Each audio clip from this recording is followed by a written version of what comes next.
बेटी ने किया बेटे जैसा काम। दोस्तों, आज हम बेटे और बेटी में बहुत भेदभाव समझते हैं। जिसके घर में बेटी हो जाती है वो निराश हो जाता है, दुखी हो जाता है, परेशानी हो जाता है।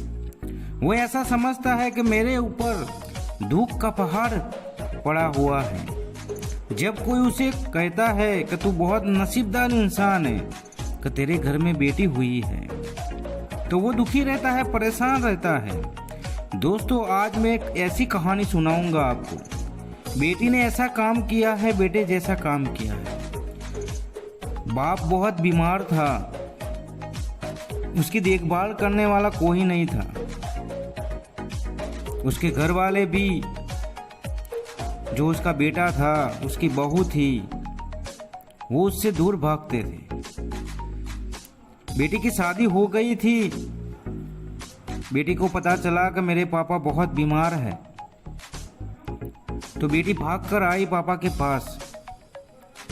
और बेटे ने जैसी सेवा नहीं की थी वैसी बेटी ने सेवा की, और अस्पताल में जाकर वो खड़ी रही कि पापा मैं आ गई हूँ।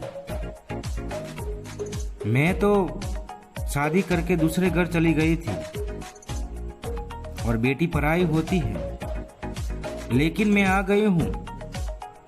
आपको टेंशन लेने की ज़रूरत नहीं है, मैं आपके पास रहूंगी। पापा की आंखों में आंसू आ जाते हैं।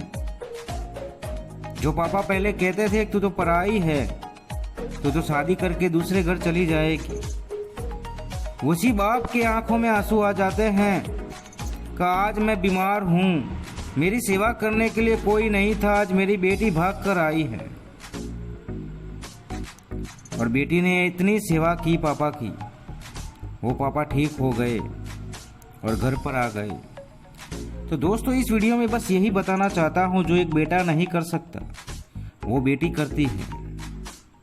बेटे तो ऐसा कहते हैं कि पापा मैं मीटिंग में बिजी हूँ, मैं बिजनेस में बिजी हूँ, मैं नहीं आ सकता, आप चले जाओ अस्पताल। लेकिन बेटी भाग कर आती है दोस्तों।